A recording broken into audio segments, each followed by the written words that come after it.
नमस्कार, स्वागत है आपका। आप देख रहे हैं इंडिया डेली। मैं हूं आपके साथ आशीष पांडे। चलिए शुरुआत करते हैं अपने इस बुलेटिन का, जिसका नाम है एक मिनट एक खबर। और सबसे पहले बात गृहमंत्री अमित शाह की करेंगे। गृहमंत्री अमित शाह के पश्चिम बंगाल दौरे पर उन्होंने कहा 2026 के विधानसभा चुनाव में बीजेपी पश्चिम बंगाल में बहुमत से सरकार बनाएगी। वहीं ममता बनर्जी सरकार पर हमला बोलते हुए अमित शाह ने कहा कि भ्रष्टाचार के कारण पश्चिम बंगाल का विकास रुक गया है। केंद्रीय गृह मंत्री अमित शाह ने पश्चिम बंगाल की राजनीति को लेकर एक बड़ा दावा किया है। उन्होंने कहा कि 2026 के विधानसभा चुनावों में बीजेपी पश्चिम बंगाल में बहुमत से सरकार बनाएगी। अमित शाह ने चुनावी आंकड़ों का जिक्र करते हुए कहा कि 2014 के लोकसभा चुनावों में बीजेपी को पश्चिम बंगाल में 17% वोट और केवल 2 सीटें मिली थी। 2016 के विधानसभा चुनावों में पार्टी को 10% वोट के साथ 3 सीटें हासिल हुई। वहीं अमित शाह ने साल 2024 के लोकसभा चुनावों का जिक्र करते हुए कहा कि बीजेपी को 39% वोट और 12 सीटें मिली। अमित शाह ने आरोप लगाया कि ममता बनर्जी के नेतृत्व वाली सरकार में भ्रष्टाचार के कारण पश्चिम बंगाल का विकास रुक गया है। टीएमसी ने बंगाल को बर्बाद कर दिया है। चुनाव के वक्त ये सब करने की परंपरा कितनी उचित है वो बंगाल की जनता को तय करना पड़ेगा, मगर मुद्दा यहाँ तक सीमित नहीं हुआ है। युवाओं की रोजगारी का है, महिलाओं की सुरक्षा का है, घुसपैठ का मुद्दा है, भ्रष्टाचार का मुद्दा है, इंडस्ट्रीज के पलायन का मुद्दा है, गिरते जा रहे इंफ्रास्ट्रक्चर के स्तर का मुद्दा है। ढेर सारे मुद्दे हुए, कहीं से बच नहीं सकते। रूस का दावा है कि यूक्रेन ने पुतिन के आवास पर 91 ड्रोन से हमला किया।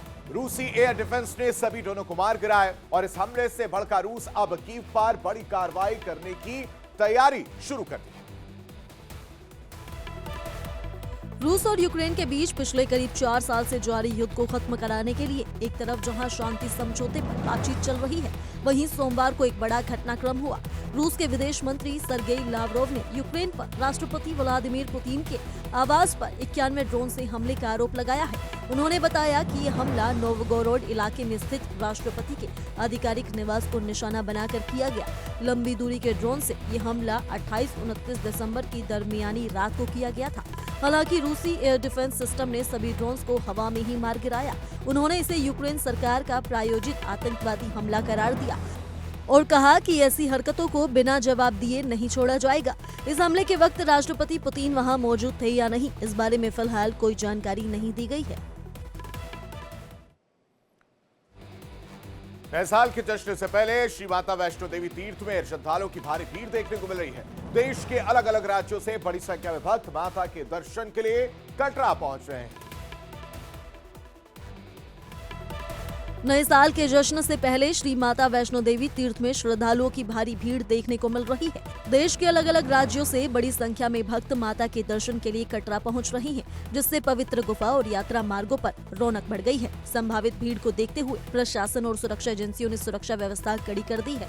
श्रद्धालुओं की सुरक्षित और सुचारू आवाजाही सुनिश्चित करने के लिए अतिरिक्त बल तैनात किए गए हैं। वहीं निगरानी और व्यवस्थाओं पर लगातार नजर रखी जा रही है। प्रशासन ने यात्रियों से सहयोग बनाए रखने और दिशा निर्देशों का पालन करने की अपील की है। देश के अलग अलग हिस्से से पहुंचे श्रद्धालु माता रानी के जयकारों के साथ भक्ति में लीन नजर आ रहे हैं। पूरे क्षेत्र का माहौल भक्तिमय हो गया है। माता के दर्शन करने पहुंचे श्रद्धालु अपनी व्यक्तिगत मनोकामनाओं के साथ साथ देश में शांति, समृद्धि और खुशहाली की कामना लेकर दरबार में हाजिरी लगा रहे हैं। मुंबई में बेस्ट की बस से टकराने के कारण 4 लोगों की मौत हो गई, वहीं 9 लोगों के घायल होने की खबर। यह हादसा तब हुआ जब बस को रिवर्स किया जा रहा था। क्या है पूरा मामला, इस रिपोर्ट में देखिए। मुंबई में बेस्ट की बस से टकराने के कारण 4 लोगों की मौत हो गई है, वहीं 9 लोगों के घायल होने की खबर है। हादसा तब हुआ जब बस को रिवर्स किया जा रहा था। वहां से गुजर रहे लोगों को बस से टक्कर लग गई और कई लोग चोटिल हो गए। ये हादसा भांडुप स्टेशन के पास हुआ। पुलिस ने ड्राइवर को कस्टडी में ले लिया है और उससे पूछताछ की जा रही है। वहीं प्रधानमंत्री नरेंद्र मोदी ने एक्स पोस्ट कर इस दुखद घटना पर संवेदनाएं व्यक्त की और घायलों के स्वस्थ होने की कामना की। महाराष्ट्र के सीएम देवेंद्र फडणवीस ने ट्वीट किया, मुंबई में भांडुप रेलवे स्टेशन के पास एक जानलेवा हादसे में 4 लोगों की मौत होना बहुत दुखद घटना है। मैं उन्हें दिल से श्रद्धांजलि देता हूं। इस घटना में 9 लोग घायल हुए हैं और मैं भगवान से उनके जल्द ठीक होने की प्रार्थना करता हूं। राज्य सरकार मृतकों के परिवार वालों को 5 लाख रुपए की आर्थिक मदद देगी। मैं आया तो देखा यहाँ पे बहुत सारे क्राउड लगे थे। पूछने के बाद पता चला कि बस कंट्रोल में नहीं थी। वहाँ से टर्न मारने के बाद कुछ वहाँ पे लाइन लगी रही थी, गर्दी रहती जी, तो शायद से कंट्रोल नहीं हो, भीड़ के चक्कर में 6-7 लोग को बस ने लगा। तो यहाँ पे एक बॉडी थी, यहाँ पे एक बॉडी थी, बस के नीचे थी और कुछ लोग यहाँ पे बैठे थे। तो बस इतना ही हुआ था, मैं इतना ही देखा था।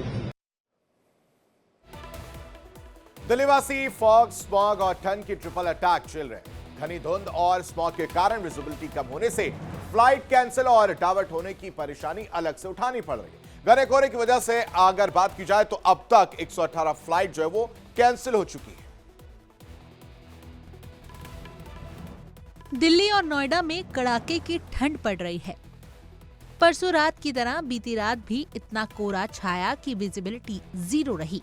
विजिबिलिटी आज सुबह भी 100 मीटर से कम रही। लो विजिबिलिटी के कारण ही पिछले 24 घंटों में इंडिगो एयरलाइंस की 118 फ्लाइट कैंसिल हो गई। वहीं आज सुबह भी दिल्ली एयरपोर्ट से करीब 22 फ्लाइट डिले रही और 16 फ्लाइटों को डाइवर्ट करना पड़ा। वहीं एयरपोर्ट अथॉरिटी ने कई फ्लाइट को रीशेड्यूल किया है। जिस तरह से लोगों को परेशानी उठानी पड़ रही है, उन्हें घंटों कड़ाके की ठंड में एयरपोर्ट पर बिताने पड़ रहे हैं। घनी धुंध के कारण करीब 100 ट्रेनें भी लेट चल रही हैं। दिल्ली एनसीआर में इतनी ठंड पड़ रही है कि मौसम विभाग ने 31 दिसंबर को भी घने कोहरे को लेकर येलो अलर्ट जारी किया है। यानी 30 दिसंबर आज से लेकर 1 जनवरी तक घना कोहरा पड़ेगा। विजिबिलिटी रात में लगभग 0 रह सकती है। साथ ही 1 जनवरी 2026 को हल्की बूंदाबांदी भी देखी जा सकती है, जिससे सर्दी में और इजाफा होगा। शीतलहर चलने से भी ठंड बढ़ सकती है। यूपी के एटा में कोहरे और बढ़ती सर्दी के साथ चोरी की घटनाओं को रोकने के लिए एटा पुलिस अलर्ट मोड पर है। वरिष्ठ पुलिस अधीक्षक श्याम नारायण सिंह के निर्देशन में जनपद भर में एक साथ बड़ा अभियान चलाया गया है। कोहरे और बढ़ती ठंड के साथ ही चोरी की घटनाओं में इजाफे की आशंका को देखते हुए एटा पुलिस पूरी तरीके से सतर्क हो गई है। सर्दी के मौसम में अक्सर चोरी, नकैबजनी और एटीएम फ्रॉड जैसी वारदातें बढ़ रही हैं। इसी को ध्यान में रखते हुए पुलिस ने शातिर अपराधियों पर शिकंजा कसना शुरू कर दिया है। वरिष्ठ पुलिस अधीक्षक श्याम नारायण सिंह के निर्देशन में जनपद भर में एक साथ सघन सत्यापन और दबिश अभियान चलाया गया है। ऑपरेशन खटखट के तहत 45 पुलिस टीमों ने अलग अलग थाना क्षेत्रों में सक्रिय और पूर्व में चोरी की घटनाओं में शामिल रहे आरोपियों के ठिकानों पर ताबड़तोड़ दबिश दी। पुलिस की इस कार्रवाई का उद्देश्य अपराधियों की गतिविधियों पर नजर रखना, उनके आपराधिक इतिहास की जांच करना और भविष्य की वारदातों को रोकना है। अभियान के दौरान संदिग्ध व्यक्तियों से पूछताछ की गई। ईटा पुलिस का कहना है कि इस तरह के अभियान आगे भी लगातार जारी रहेंगे, ताकि आम जनता को सुरक्षित माहौल मिल सके और अपराधियों में पुलिस का भय बना रहे। बरेली के पुराना शहर के एजाज नगर गोटिया में फर्नीचर कारखाने में मंगलवार सुबह अचानक भीषण आग लग गई, जिससे इलाके में अफरा तफरी मच गई। मौके पर पहुंची फायर ब्रिगेड ने कड़ी मशक्कत के बाद आग पर काबू पा लिया है। यूपी के बरेली में मंगलवार सुबह फर्नीचर कारखाने में भीषण आग लग गई। कारखाने से उठती ऊंची लपटें और धुआं देखकर इलाके में दहशत फैल गई। लोग घरों से बाहर निकल आए और फायर ब्रिगेड को सूचना दी गई। फायर ब्रिगेड की टीम मौके पर पहुंची और आग पर काबू पा लिया। स्थानीय लोगों ने बताया कि नूरी मस्जिद के पास स्थित जिस फर्नीचर कारखाने में आग लगी वो यामीन का है। यामीन नवादा शेखान के निवासी है और आग की लपटें इतनी तेज थी कि कुछ ही मिनट में पूरे कारखाने को अपनी चपेट में ले लिया। मंगलवार सुबह 10 बजे स्थानीय लोगों ने कारखाने से धुआं निकलता देखा तो कारखाना मालिक को सूचना दी गई। कारखाने में रखा फर्नीचर और इससे संबंधित लकड़ी और उपकरण ने आग पकड़ ली। कारखाना मालिक के मुताबिक इस आग में करीब 50 लाख से ज्यादा का नुकसान हो गया। दमकल विभाग की टीम आग लगने के कारणों की जांच कर रही है। प्राथमिक तौर पर मामला शॉर्ट सर्किट से आग भड़कने का माना जा रहा है। और यूपी के अलीगढ़ में एक टायर फैक्ट्री में भीषण आग लग गई है। इस घटना में लाखों रुपए के पुराने टायर जलकर खाक हो गए हैं। आग लगने का कारण अभी तक सामने नहीं आया। क्यों किस वजह से ये आग लगी थी। यूपी के अलीगढ़ में एक टायर फैक्ट्री में भीषण आग लग गई। इस घटना में लाखों रुपए के पुराने टायर जलकर खाक हो गए। आग लगने का स्पष्ट कारण अभी सामने नहीं आया है। स्थानीय लोगों के अनुसार ये फैक्ट्री पुराने टायरों को जलाकर उनसे तार और अन्य सामग्री निकालने का काम करती थी।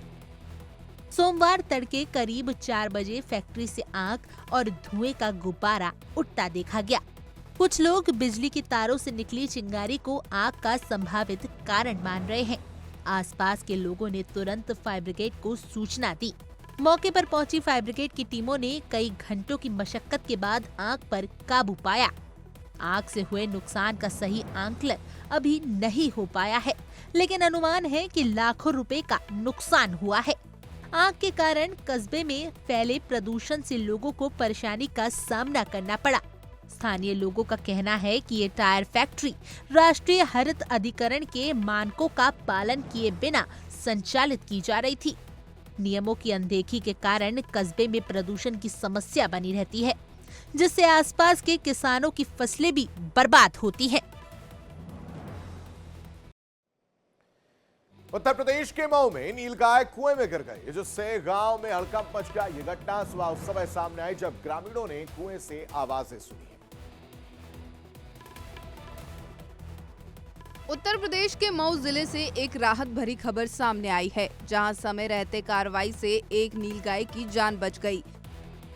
मामला सराय लक्सी का है, जहां एक नीलगाय अचानक खुले कुएं में गिर गई। सुबह के समय जब ग्रामीणों ने कुएं से अजीब आवाजें सुनी तो मौके पर जाकर देखा गया कि नीलगाय कुएं के अंदर फंसी हुई है। घटना की जानकारी मिलते ही गांव में हड़कंप मच गया और बड़ी संख्या में ग्रामीण कुएं के पास इकट्ठा हो गए।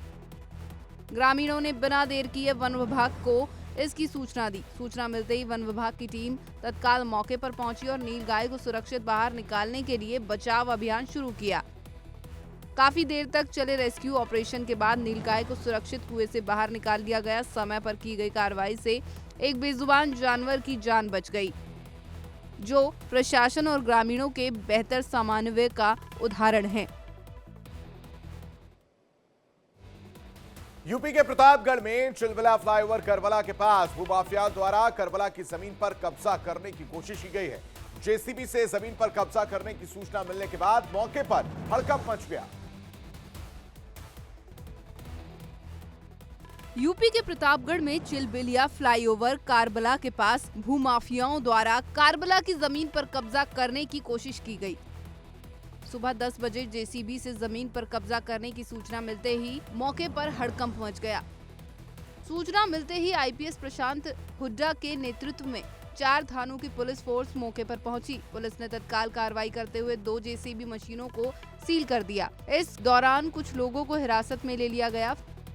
फिलहाल कारबला के आसपास का इलाका संवेदनशील और तनावपूर्ण बना हुआ है, लेकिन पुलिस की कड़ी मौजूदगी के चलते हालात नियंत्रण में बताए जा रहे हैं। पुलिस का कहना है कि भूमि विवाद और कब्जे की शिकायत की जांच की जा रही है। जो भी अवैध गतिविधि में शामिल होगा उसके खिलाफ सख्त कार्रवाई की जाएगी। पुलिस फिलहाल मौके पर तैनात है और किसी भी तरह की अशांति या कानून व्यवस्था बिगड़ने नहीं दी जा रही। पुलिस द्वारा आगे की कार्रवाई की जा रही है। संभल में विवादित धार्मिक स्थल शाही जामा मस्जिद बनाम श्री हरिहर मंदिर के पास स्थित 8 बीघा कब्रिस्तान की पैमाइश से पहले एएसपी और एसडीएम ने फुट पेट्रोलिंग की और इस दौरान आरपीएफ, पीएसी और स्थानीय पुलिस बल भी मौजूद रहा। क्या है पूरा मामला, इस रिपोर्ट में देखिए। संभल में विवादित धार्मिक स्थल शाही जामा मस्जिद बनाम श्री हरिहर मंदिर के पास स्थित 8 बीघा कब्रिस्तान की पैमाइश से पहले एएसपी और एसडीएम ने फुट पेट्रोलिंग की। इस दौरान आरपीएफ, पीएसी और स्थानीय पुलिस बल भी मौजूद रहा। अधिकारियों ने पैमाइश स्थल से लेकर जामा मस्जिद तक पूरे क्षेत्र का निरीक्षण किया। संभल कोतवाली क्षेत्र के मोहल्ला कोट पूर्वी स्थित सत्यव्रत पुलिस चौकी पर एसएसपी कुलदीप सिंह, एसडीएम रामानुज, संभल सीओ, आईपीएस और आलोक भाटी, इसके साथ ही इंस्पेक्टर गजेंद्र सिंह पहुंचे। इसके बाद एसएसपी और एसडीएम ने फुट पेट्रोलिंग करते हुए लोगों को संदेश दिया कि प्रशासन पैमाइश करेगा, उन्होंने असामाजिक तत्वों को चेतावनी देते हुए कहा कि किसी भी प्रकार की गड़बड़ी करने पर सख्ती से निपटा जाएगा। कब्रिस्तान की पैमाइश के लिए 4 कानून और 22 लेखपालों की एक टीम भी गठित की गई है।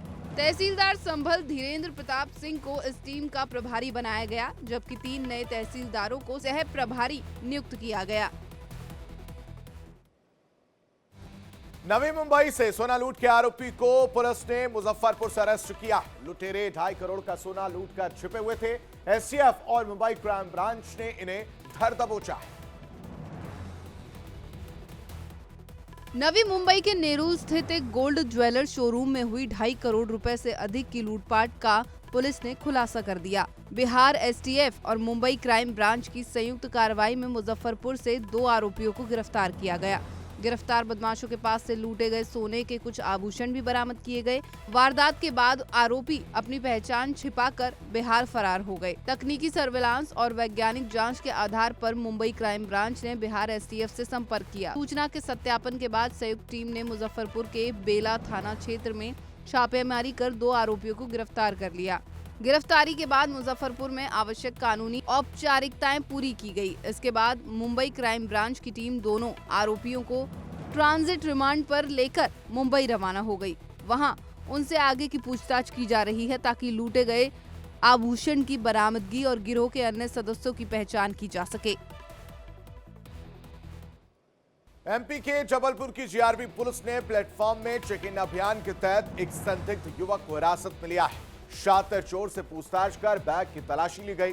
चोर के पास से लैपटॉप, मोबाइल फोन और अन्य सामग्री जीआरपी पुलिस ने जब्त किया है। एमपी के जबलपुर की जीआरपी पुलिस ने यह प्लेटफॉर्म में चेकिंग अभियान चला, जहां पर इस संदिग्ध युवक को हिरासत में लिया गया। शातिर चोर से पूछताछ कर बैग की तलाशी भी ली गई और इस दौरान कमलेश कुशवाहा निवासी बांधा के बैग में laptop, mobile, charger, pen drive और बाकी का सामान निकला है, जिसके संबंध में पुलिस लगातार अब पूछताछ कर रही है।